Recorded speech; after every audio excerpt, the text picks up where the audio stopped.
Today's speaker, Ms. Carolyn Clark. With over 30 years in education, Carolyn Clark has served the majority of her career in A-Leaf as a high school guidance counselor and prevention and safe schools specialist. She is currently the district coordinator for the A-Leaf's prevention programs such as tobacco, alcohol, and drug prevention.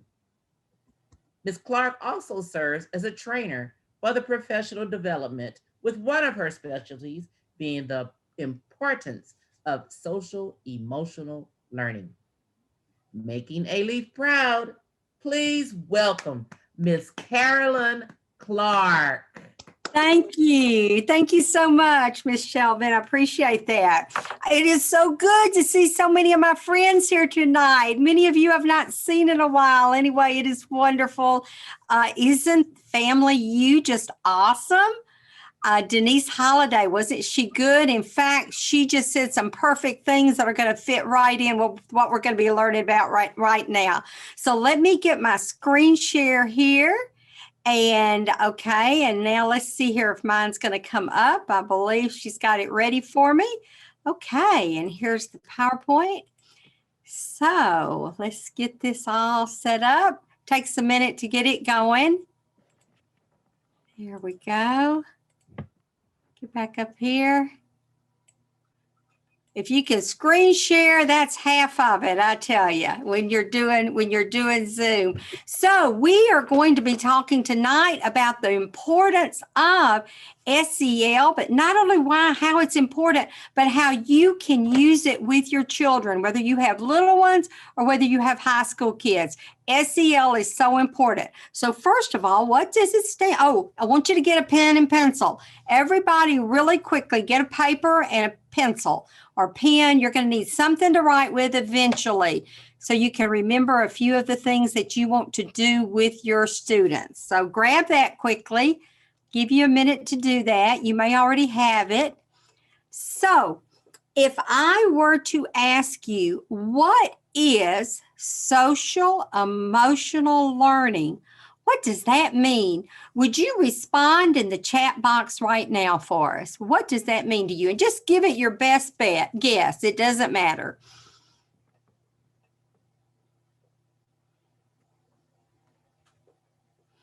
Adriana, as the answers come in, would you read them out loud for us? You need to unmute yourself so you can. Good. Yes, ma'am. So we have social emotional learning, understanding and being surrounded by others. We have another one, confirming to social norms. We have another one, learning from your friends, learning to understand others, having the grit. Good word, grit. Okay. Confirming to social norms, learning to be aware and sensitive to others. Awesome. All of those are good answers. Now, I'm going to ask the question in a different way. So here we go.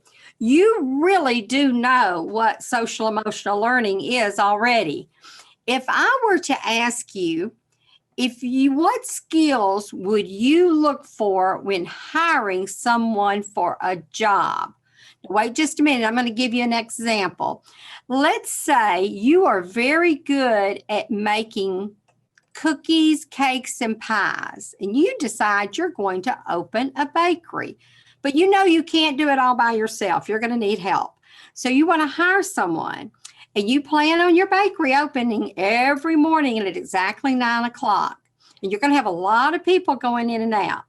Now, when you go to hire someone, what are some of the skills that you are going to be looking for in your employee? Okay, go ahead and answer that in the chat box.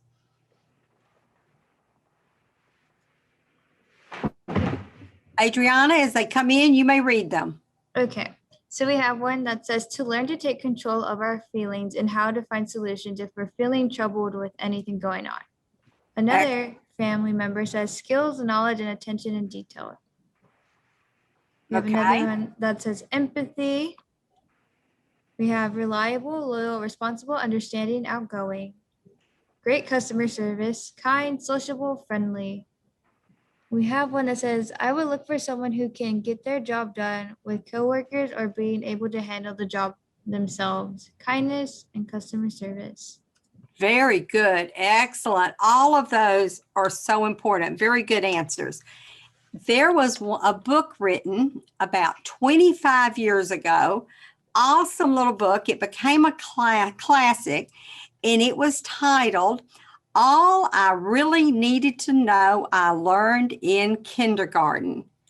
And you think about it. Think back when you were 5 years old and you were just starting school, whether you were going to first grade, kindergarten, or pre-K. What were some of the skills that, I think I left this phone on. I'm going to turn it off real quick. What were some of the skills that you learned? You learned how to be nice to people, how to be courteous. You might have been used to sleeping in, but you had to get up early every morning and be on time for kindergarten. How to get along, share, how to collaborate and work with a team, how to talk to people, how to follow the rules and respect authority, how to solve problems like who goes first. Some of these same skills that you needed if you were working, when you were looking for someone who was going to be your employee at that bakery. Because at that bakery, did you want someone who came in at 10 a.m. when you opened at 9? No, believe it or not, that's a social emotional skill, knowing how, having the self-discipline to get up, even if you don't feel like it. Your emotions may go, oh, I don't want to get up, but you do it anyway. That is a social emotional skill, and that is critical to life. Social emotional learning has gone by many names, and you are familiar with a lot of these. You've heard of citizenship, of course, social skills, psychosocial skills, character education, and in recent years, emotional IQ. There was a man named Daniel Goleman, and he wrote a book titled Emotional Intelligence. And guess what his premise was? Emotional IQ is just as important or even more important than your regular intellectual IQ. Now, what does this mean? I'll give you an example. I was a guidance counselor for 20 years. I worked with high school students and helped them choose their courses, take what they needed to graduate, and go on to college. Every now and then, I would have a student who was absolutely brilliant. But guess what? He was lacking in emotional IQ. He wouldn't do anything. He didn't have any motivation. He couldn't get to work on time. Now, we know now there might have been other things going on in his life, and I understand that. But the important thing is that if you don't have the emotional IQ to go with whatever other IQ you have, then it's going to really hold you back in life. In fact, some people say emotional intelligence is even more important than regular. We value both, and we want the kids to get the content and learn everything they can, but we want them to grow socially and emotionally too. So in summary, SEL has to do with social, just like it says, how we interact with others, and emotions. How do we manage our own emotions? Now, let's look at what businesses say. Now, this is what's truly fascinating. Of the 16 skills identified in the World Economic Forum report as important for the 21st century, 10 of those are social and emotional. Isn't that amazing? Let's look at what some of those are. Some that we've already mentioned. Problem solving. You're working at the bakery and someone comes in and their cake's not ready. What do you say to them? Or you have the wrong cake ready. Uh-oh, you got to solve that problem. What are you going to do about that? Being creative, being able to communicate, express yourself well. Collaboration, fancy word for getting along with others, working as a team. Being curious about the world. Ooh, this is going to be important in a few minutes. Curiosity is developed when children are very young. And you know what? They can't be on their devices all the time. They need to be out there exploring the world. Initiative, being a self-starter. How much persistence do you have? What is your grit? Someone mentioned that earlier. Being flexible, having leadership skills, and definitely being socially and culturally aware. So all of these are the characteristics that businesses are looking for. Very similar. You see the similarities between these and the ones you learned in kindergarten. A lot of similarity there. So let's talk about the brain for just a minute. SEL actually does help your children do better academically also. Because with your brain, if you look here at the red part of the brain over here in the picture, that's called the cerebral cortex. And it is where a lot of the learning occurs. A lot of your cognitive thinking occurs right here. Other parts of the brain are important for learning too, but I'm going to keep it simple and talk about this. Well, all throughout your brain, there's wiring, that's what we call it. Actually, it's neurons connecting that have to do with the emotions, and these also connect into the cerebral cortex. So all through your brains, this wiring with the emotions, and so they're constantly affecting everything pertaining to your brain and your learning. And you think about it a minute. If you have a child and your child is real upset about something, we'll make it a teenager this time. Your teenager's very upset about something. Do you think that's going to be a good time to sit down and go over his algebra problems? No, not at all, because his brain has been hijacked at that point in time. So you've got to wait till he calms down and then he can focus again. And this is what we're continually trying to do in our schools every day, because our children sometimes come to school with a lot of things on their minds and a lot of emotions. We try to help them. Our counselors and our teachers are trained in SEL to try to help them, and a lot of mental health also. We have a strong mental health initiative here in A-Leaf, and we try to help our kids deal with these emotions so that then they can focus on learning. We do that every day, day in and out. And I believe Dr. Baldwin here is here, and she's our director of counseling, and she's has a big role in this in the district for sure. Okay, so now there is an organization called CASEL, and you see SEL there in the title. And it is exactly what it says. It's a collaboration, an organization where they look at academic, social, and emotional learning. And they divide social emotional learning into 5 big categories. And I am going to put each of these categories on the screen tonight. We're going to talk about them a little bit, and y'all are going to be a part of this. So this is where I want you to use your pen and paper. And if you see one, as we talk about these, if you see one that you go, oh, I really need to work on this one with my teenager or with my child, then I want you to jot it down. And then in a few minutes, I'm going to give you some ideas of some specific things that you can do with your children. So the first one is self-management. I'd like for you to read over these on your own. I'll give you a minute to read them. Now, in the chat box, I want you to write in the chat box one that particularly speaks to you that you think is very important. And it's probably going to be one you might like to work with your child on. So in the chat box, put in one you think that is really important and why you think it is important. Okay? Thank you. Do that at this time.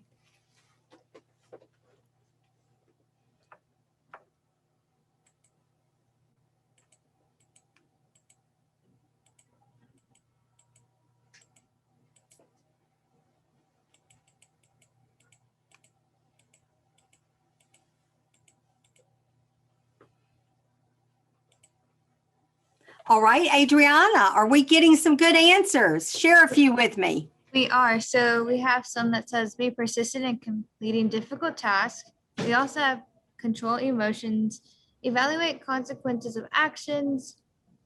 Let's see what else we have. Manage stress efficiently. Let's see, use efficient coping skills. set and achieve goals, be self-motivated. We have manage stress. It is just but taught but how to manage it. The world has a lot of problems we have to face. Right. So Exactly. And you notice how many people have mentioned stress. Have we not had a stressful year? Very much so, yes. And so that's going to be more important than ever for you to talk to your child, listen to your child, and be aware and pick up on any of the stresses that they may mention in their lives. Very important. Okay, good. Now I'm going to give you a minute, jot down any of those that you really want to work on, that you see, I really need to work with my child on this one. Go ahead and jot them down. And feel free to use your camera and take a picture of anything. You're welcome to. Okay, I'm going to move on unless somebody puts in the chat box they need to see it longer. Are we good, Adriana? I believe we're good. Okay, very good. Okay, the next category is self-awareness. Now, this one deals with knowing your feelings, knowing all about yourself, being aware of your strengths and your talents, but also your limitations. Wanting to learn, having that growth mindset, being able to express an opinion diplomatically in a good way when you have the opportunity. Be aware of your own self-talk. Do you talk to yourself negatively? Be careful if you do, because your children will pick up on the negative things you say. So if you talk to yourself negative, be careful it doesn't come out of your mouth, because they're going to do the same thing when you want them to be saying positive things to themselves. Acknowledge and celebrate any accomplishments you have or that your child may have. So look over this one. And once again, enter in the chat box one that speaks to you as being particularly important.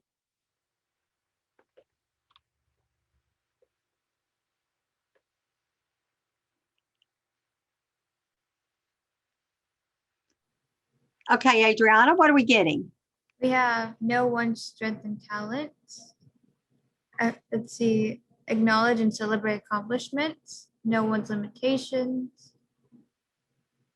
Let's see, desire to practice and grow mindset, the growth of mindset. We have develop self-care toolbox, express opinions, be aware of self-talk. You know what? It sounds like they're all important, doesn't it? I mean, we're getting a variety there. We really are. Okay, very good. Let's go to the next category. We've got 3 more. Social awareness, a very important one. Respecting diversity and cultures and practicing equity. You know, one great thing about A-Leaf has been a diverse district for many, many, many years. And there was a survey that we used to take years ago called the Developmental Asset Survey. And one of the questions on the survey had to do with how much the students enjoyed diversity in different cultures. And A-Leaf always did really high on that. I mean, we were like up in the 80th percentile or higher, because our students always said they really did value the diversity that we have out here. Okay, social norms and etiquette, someone mentioned that earlier. Being aware of what's going on in your community, servicing your community, and maybe doing so through your church, respecting others' ideas, and then just recognizing the impact that one person can have. Okay, look at that and pick out what's important to you, or you would think you want to work with your child on.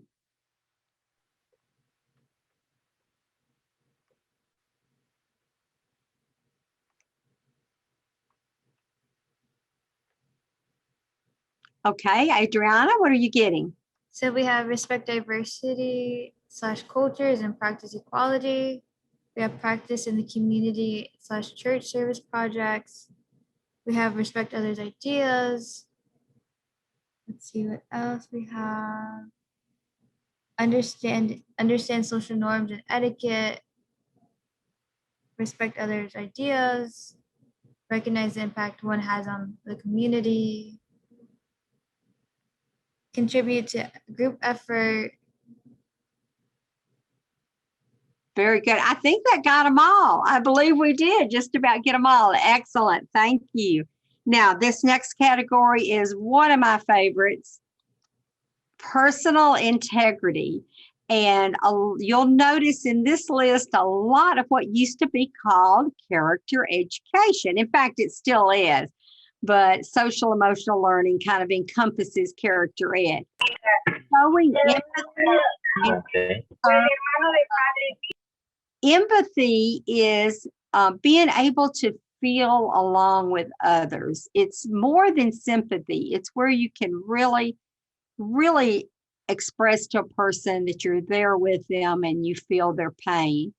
Taking responsibility for one's actions. How many times have we heard children try to blame someone else for something when we know that they're the one that's responsible? Being able to apologize, being able to say, hey, I was wrong on that, and I'm sorry, will you forgive me? Having that attitude of gratitude. Every morning, do you wake up thankful to be alive, thankful it's another day, thankful for your children and for all that God has given you each day, in spite, even on a day when you may not have heat or water. It might be harder those days, but we do have many things we can be thankful for.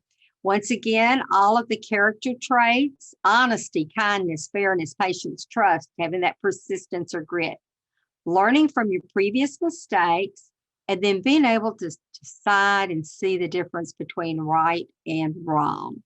Very important group. Go ahead and crash the chat box. Let me know what you like.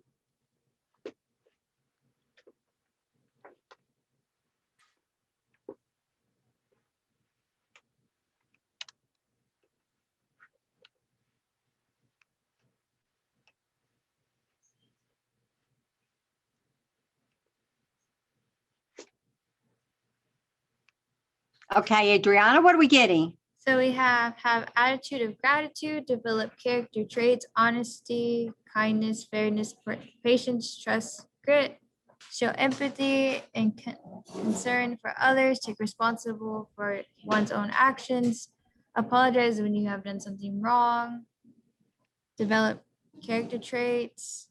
Let's see what else we have. Good. Taking responsibility. Wonderful. Okay, good. Notice several people mentioned those character traits. Okay, last category. Once again, write down those that you think are important, that you want to focus on. Let's go to the last category.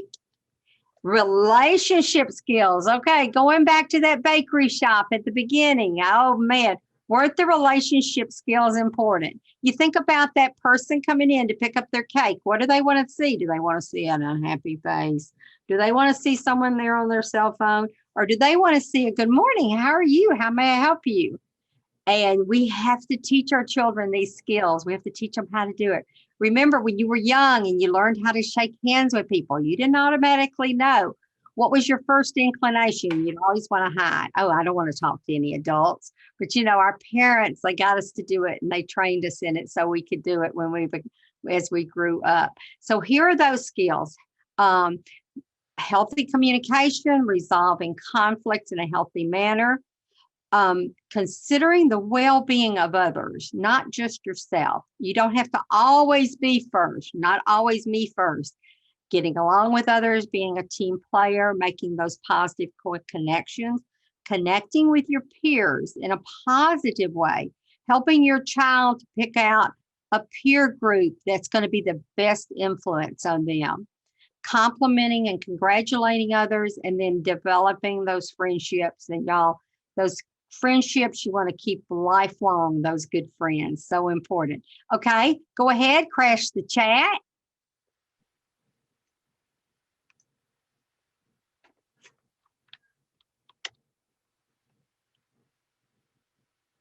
Adriana, what are we getting? We have be a team player, consider the well-being of self and others, cooperate with peers.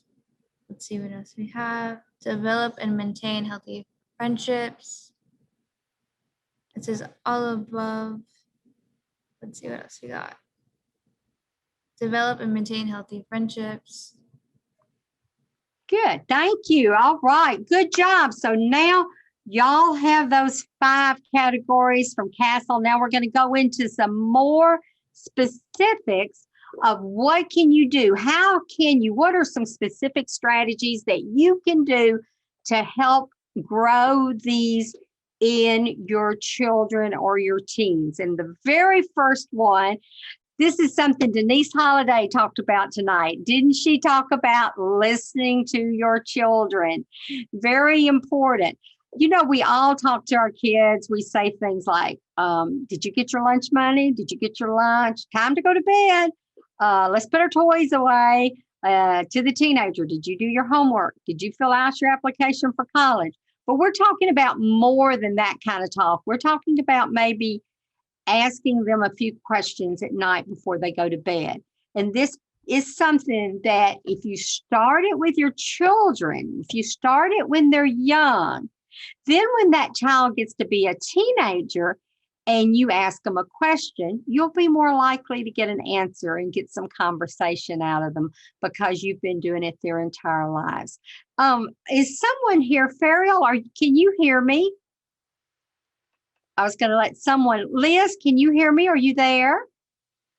Yes, I can hear you. Fariel, do me a favor. Read these 5 questions for us. Okay.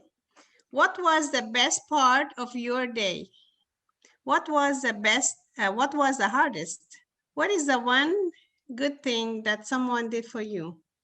What is the one good thing you did for someone? Read a Bible story or story from your faith-based book. Very good. Thank you, Fariel. You're welcome. Okay. So listening to your children is very important. Now, close to it is the second thing. Use kind words. And I got it, 7:30. Thank you. What you say to your children is very powerful. Your words can either build them up or tear them down. So watch what you say. How many of you have heard this saying, sticks and stones may break my bones, but what's the rest of it? Words can never hurt me. Is that true? No, actually, it's not true. Words can break the heart. Words can be very painful. So you want to be aware of your every word and action. This was a quotation from Debbie Barron. She was Ailey Feisty Teacher of the Year a few years ago. I'm just going to read part of it, but she said, you have more power than you realize. A kind word from you may be the highlight of a child's day. A negative one can hurt them to the core. I can assure you that years from now, your children won't remember everything you said to them, but they will always remember how you made them feel. Okay, so in the chat box, quickly, tell me, what is one kind thing you said to your child today? Go. Adrienne, I'm just going to let you read me 3. Okay, we have I love you, los amo, how was your day? You're beautiful, good talking to you, I love you. Oh, sorry, you're smart. Good, all right. You're awesome. Good, everybody give yourselves a pat on the back. That was good, very good. All right, we're going to get through these 10. So let's do a review. What was the first one? Listen. What's the second one? Be kind. Okay, let's move on to number 3. Very important one. Label your child's strengths. Help your children to see something that they're good at. A positive self-concept comes from being good at something. You need to be specific with your children. Don't just say you're a good boy or you're a good girl or you're a great teenager. Let them know something that they are good at, something that they excel in. When you are specific with them, like you say to them, you know, you are really good at figuring out problems. You might make a good engineer someday, you know, if they're good in math and science, for example. But try to be specific with that praise. And when you're specific, it anchors it in their minds. It helps them to call it up and remember it in the future. I've got to tell you my story quickly. I was only 20 years old and I was in college, and I was a member of the Baptist Student Union. It was a Christian organization on campus. And one day they called me to the office and they said, of the student union, and they said, Carolyn, we want you to be the chapel coordinator all next year. And I said, well, what's involved with that? And they said, you have to plan 2 programs a week for the entire year? I said, the whole year? And they said, yes. And then I go, why me? And you know what they said? Because you're a really good coordinator. And I've always remembered that because guess what? I grew up to be a coordinator, and that's what I do now and love it. So I want you at this time, think about your child or teenager and enter in the chat box one thing that you could tell your child they're good at. Go. We have my boy is good at drawing and having imaginations. Mm-hmm. Let's see what else. Art. Good.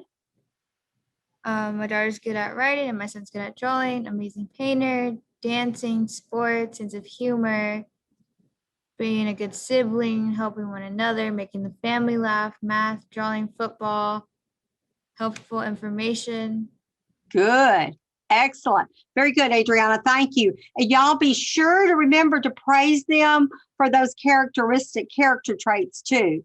For example, being honest, being patient, being kind, having persistence. Be sure you get that in there too when you praise your children. Excellent. Okay, so we've got listening, be kind, labeling their strengths. Number 4, expect good things out of your children. Your expectations influence your children. They pick up on what you're thinking. It is called the self-fulfilling prophecy. It's as though you prophesy over your child and predict the future of your child. If you're always saying to your child things like, you can't sit still for 5 minutes, you are always moving around, you're just reinforcing the behavior that you don't want. Now, I'm not saying you don't need to say that sometimes, but as much as you can, catch your child when he's sitting in his chair right and say, ooh, good job. I like the way you're sitting in your chair. If you say positive things about your children, you're more likely to get those positive behaviors. I'm going to skip this story because we're running out of time, but I want to tell this one. This one is about Lynn Howe from the 2008. Thank you. Okay, thank you. From the 2008 Olympics in China. And y'all, right before the Olympics in China, they had a natural disaster that was huge. It was an earthquake. And Lynn Howe's town was just demolished, and his school was, this little boy. And he was able to dig himself out from under the rubble. And when he got outside, he started looking around, and none of his classmates were outside. Now, this is every emergency worker's nightmare, but there were no emergency workers coming. And he dug back in to his school, and he found where his classmates were, and he took them by the hand, and he led them out to safety. And when people ask him, Lynn, why did you do that? Didn't you know it was dangerous? He said, because I'm the class leader and I was supposed to. That was my job. And so I've always remembered that story, and that's a good example of expectations. Fariel, are you still there? Yes, ma'am, I'm here. Could you read for me? Yes, ma'am. Who your child becomes. I do not become who I think I am, nor do I become who you think I am. Instead, I become who I think you think I am. Very good. Thank you. So listen, be kind, label strengths, and expect good things. Those are the big ones. Got just a couple of more before we wind up here. You need to allow your child to express pain or emotions. Y'all, when we cry, it is a physical relief. So if your child needs to cry, let them cry every now and then. Even the boys, we're made that way. Now, and then mentally, listen and tell our story. When people tell their story, it is healing. And then emotionally, we heal when someone listens with the heart. And when we know that they hear and have truly heard what we're saying. So allow your child to express emotions. Okay, so there's our quick review because we're getting down to about 3 minutes here. Teach gratitude. Someone mentioned that earlier. Ask at night, what is one thing you are thankful for today? Who is one person you are thankful for? Those are some good questions and you may want to jot down. Also, use the golden rule. What is the golden rule? Do unto others as you would have them do unto you. Ask your child, did you treat others the way you would want to be treated today? Did you stand up and help anyone today you saw hurting or being mistreated? Number 8, I mentioned this earlier, y'all. Monitor screen time. Oh my goodness. Guess what the average age is children get a cell phone today? Adriana, you want to guess for us? Guess how old? Is it 10 years old. Yes, it is. And y'all, the kids, they just have way too much time on their devices. They need to be outside playing. They need to be exploring the world. Y'all, you've all seen it. You've seen teeny tiny babies on devices. And so just watch that screen time. And then, let's see, we won't do the review now. Y'all, we've already mentioned this. Use your faith-based organizations. Go to church or whatever your sacred belief is, and let the church help you in raising your children. And then the last one, y'all, do children do what you say, or do they do what you do? So you have to model SEL yourself. So here's a review of the 10 strategies. If you want to take a picture, go right ahead. I'm going to leave it up there a minute. And then for our closing, I'm going to ask you to crash the chat again. You only have to choose one thing out of all you've heard tonight that you really want to do with your child. It might be ask those questions at night. It might be to be a better listener. It might be to set limits with their cell phone. It might be to be a better model yourself. Whatever it is. Okay, does everybody look like they've got a chance to get these down, Adriana? Anybody chatting that they need more time? we're getting them in right now, and they're going fast. Okay, they're going fast. Good. They're answering the question. Okay, if they're answering it, then I'll just leave these up there to give people plenty of time to get them down. Would you want me to read some? Oh, yes, go right ahead. I think we're down to like our last minute. We might be down here. Miss Lisa, are we down to our last minute here? Or Adriana, I believe you take Yes. them, don't you? Okay. Here we, Yeah. all right. So we have praise them more, model, participate in church services, set limits with their devices, expect good, focus on the positive, manage stress of COVID, life, and death, label stress, monitor screen time, spend more time with them, teaching gratitude, use kind words. Great. Okay. Thank you, Adriana. I'm going to have them do course. something really quickly here at the end. I want every one of y'all to hold up your right hand right now. Everybody do it. Adriana, you do it with us because I can see you. Okay. Now, I want you to take that right hand and I want to you to pat yourself on the back. I mean, you really love your children to be at a conference at 8:00 at night on a Friday night. How many people do that? But I want to tell you what the research shows. Now, you may have heard this. Research shows that if a parent who goes to their child's school just even one time a year, their child does better. So can you imagine how well your child will do if you go to the parent center as often as you can? And if the family center as often as you can, and if you go to your child's events at the schools and support the school. And we thank you. We know you are the parents that are doing that, and we really do appreciate you so much. Thank you for being here.